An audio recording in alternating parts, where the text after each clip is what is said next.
सर्वभेश भगवान की जय, मानव धर्म की जय। आप सभी का धन्यवाद।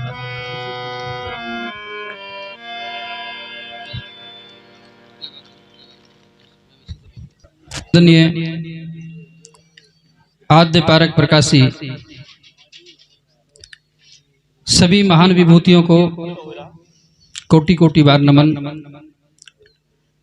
श्री प्रेमनाथेश्वरम महादेव शिवालय जुड्डी मवाना जनपद मेरठ उत्तर प्रदेश। इस पवित्र पावन धाम में आए हुए परम आदरणीय, परम पूजनीय, परम वंदनीय श्री नेकीराम धाम निर्जन जनपद जींद हरियाणा प्रदेश से आए हुए श्री राघवानंद जी महाराज,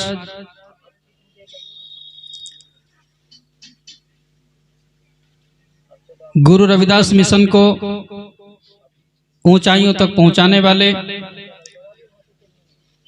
संत शिरोमणि गुरु रविदास मंदिर,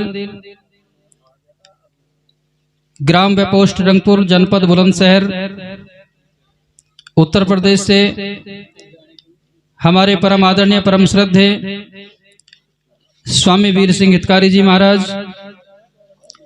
गुरु रविदास मंदिर, शुक्रताल तीर्थ, जनपद मुजफ्फरनगर, उत्तर प्रदेश से श्री सत्यानंद जी महाराज, बेनामी गद्दी हरिद्वार से परम श्रद्धे श्री विमल साहेब जी, गुरु रविदास मंदिर, ग्राम भुलवाना, जनपद पलवल, हरियाणा प्रदेश से हमारे श्रद्धे संत श्री धर्मानंद पुरी जी महाराज, परम वंदनीय, परम आदरणीय, आदर्श स्वरूप, ऊर्जा के स्रोत, वीतराग संपन्न महायोगी श्री श्री 108 श्री प्रेमनाथ योगी जी महाराज, नंगली दरबार से आई हुई हमारी साध्वी बहनें, बाकी मंच पर उपस्थित सभी भेष भगवान को, इस गुरु घर में आए हुए आदर और सम्मान के योग्य सभी धर्म प्रेमियों को, हंस जनों को इस दास का सादर नमन है। साहेब बंदगी। सज्जनों, ये संसार बिना भक्ति, साधना, सत्संग, सेवा, धर्म, स्वाध्याय, इन सब के बिना अपूर्ण है। किसी भी रूप में इस मनुष्य शरीर को धर के नाम चाहे जितने भी लिए जाएं, चाहे बुद्ध हो, कबीर हो, महावीर हो, ईसा हो, मूसा हो, राम हो, कृष्ण हो, गोरक्ष हो, आदि आदि, उन सभी महान विभूतियों ने, सभी महापुरुषों ने इस भूले भटके मानव समाज को सत्य धर्म का मार्ग दिखाया और वो संदेश दिए जो युगों युगों तक इस मानव का मार्गदर्शन करते रहेंगे।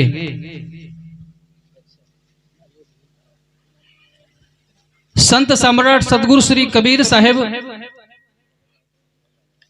उनकी रचना सदग्रंथ बीजक। वैसे तो मैं इस बात को कहता हूं कि हमें सभी महापुरुषों का साहित्य अध्ययन करना चाहिए। जिन जिन महापुरुषों की वाणियां लिपिबद्ध हैं, लेख रूप में हैं, उन सभी का अध्ययन करना चाहिए निष्पक्ष होकर के, तो सार बहुत मिलेगा। साहब कहते हैं, सब काहू का लीजिए साचा शब्द निहार, पक्षपात उर्से तजो कहें कबीर विचार। जब जब भी इस धराधाम पर आदमी अधर्म की ओर चला है, पतन की ओर चला है, विषयों की ओर चला है, व्यसन की ओर चला है, दुर्गुणों की ओर चला है, अधर्म के मार्ग पर चला है। कोई ना कोई विभूति इस मानव को सही दिशा देने के लिए, क्योंकि ये प्रकृति अनंत, अनादि और अनंत है। जो स्वयं शाश्वत सत्ता है वो तीनों काल में बनी रहती है। भूत भविष्य वर्तमान तीनों काल में चैतन्य का अस्तित्व, सत्य का अस्तित्व, आप उसे चाहे ब्रह्म के नाम से जान लो, परमानंद के नाम से जान लो, राम के नाम से जान लो, बुद्धत्व के नाम से जान लो, चैतन्य के नाम से जान लो। शब्द माध्यम होता है सत्य को जानने के लिए। हमें शब्दों में कहीं नहीं उलझना, सार को ग्रहण करना है। और साहेब ने बहुत सुंदर सरल शब्दों में संदेश दिया, ताकि हर वो व्यक्ति जो अपने जीवन को दुख मुक्त बनाना चाहता है, शांति में जीना चाहता है, प्रेम में जीना चाहता है, दुख निवृत्ति चाहता है, वो सरल बातें, चाहे वो पठित है या अपठित है, सभी की समझ में आए, ऐसी सरल भाषा में संतों का उपदेश है। अभी मैंने दोहा पढ़ा था कि वृक्ष कबहु न फल भके, नदी न संचय नीर, परमार्थ के कारण साधु ने धरा शरीर। आज हम देखते हैं इस संसार को जितनी आवश्यकता engineer, barrister, doctor, collector, master, justice, विद्यालय, औषधालयों की है, उनसे अधिक आवश्यकता है आज इस समाज को सत्य का, धर्म का ज्ञान कराने के लिए धर्म गुरुओं की, संत महापुरुषों की। क्योंकि संत महापुरुष अपने जीवन को तपा करके, अपने जीवन के विकारों को गला करके शुद्ध बुद्ध, निर्मल, स्वच्छंद और स्वतंत्र अपना जीवन बनाते हैं। निर्मल जीवन जिसके देखने मात्र से जीव की तृप्ति होती है। तो हमें चाहे कोई संत किसी भी वेश में है, इन कपड़ों से भी हमें कोई परहेज नहीं करना। जो समानता की बात है वो इस प्रकृति में एक ही है, उसमें कोई भेद नहीं। सभी संतों के प्रति आदर, सम्मान, प्रेम की भावना रखें। क्योंकि हमें अगर प्यास है तो हमारी प्यास नदी का जल भी बुझा सकता है, और आपका जो समरसेबल है वो भी बुझा सकता है, जो नगर निगम की जल सेवा होती है वो भी बुझा सकती है। हमें प्यास होनी चाहिए, सत्य को जानने की जिज्ञासा होनी चाहिए। इस प्रकृति ने आपको ये सुंदर मानव जीवन दिया, ये संसार का सबसे बड़ा खजाना आपके पास में है, अनमोल तोहफा है ये। बस अंतर इतना है कि हम अपनी श्रद्धा को कहां टिकाते हैं, अपनी भावना को कहां समर्पित करते हैं। अपने कल्याण का पथ हमें स्वयं ही खोजना होगा। जो संत अपने दुख सुख की परवाह नहीं करते हुए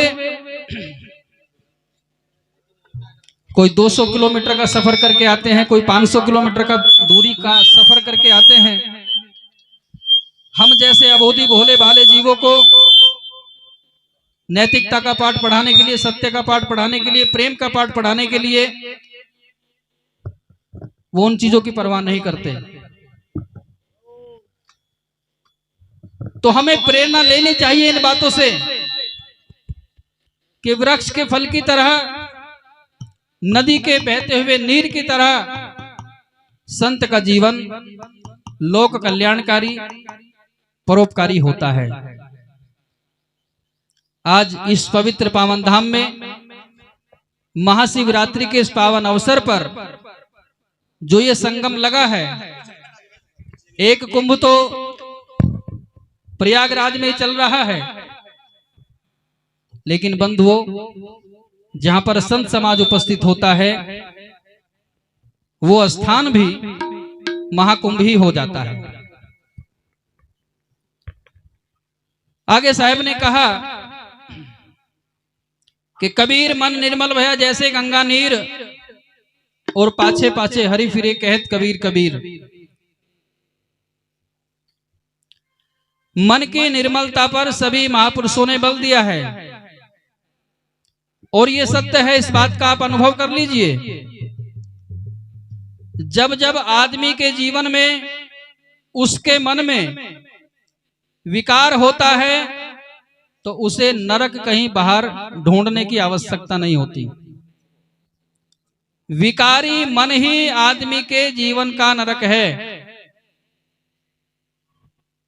और निर्विकार मन, निर्लोभी, अक्रोधी, कामना और वासना से रहित, तृष्णा से रहित, जहां दया, क्षमा, सत्यशील, धीरज, विचार, विवेक, वैराग्य, गुरु भक्ति, ये अष्ट महासद्गुण जिस घट में होंगे वह मन गंगा के जल की तरह, नीर की तरह शुद्ध बुद्ध निर्मल होगा। हेलो। और वह निर्मल मन ही आपको परम आनंद की अनुभूति कराएगा। जो तू चाहे मुझको छाड़ सकल की आस, मुझ ही ऐसा होए रहो सब सुख तेरे पास। हम बाहर सुखों को खोजते हैं, लेकिन बंधुओं आप जीवन में परछाई को अगर पकड़ना चाहो तो कभी नहीं पकड़ सकते। परछाई को पकड़ने का एक सूत्र है, आप स्थिर हो जाइए। जहां आप स्थिर होंगे आपकी परछाई आपके पास होती है। जिस सत्य को, जिस परम आनंद को, जिस आत्मा को, जिस चेतनत्व को, जिस राम को, जिस ब्रह्म को आप खोजना पाना चाहते हो, वह आपसे दूर बिल्कुल भी नहीं। बाहर की वस्तुओं को पाने के लिए आदमी को दौड़ना पड़ता है।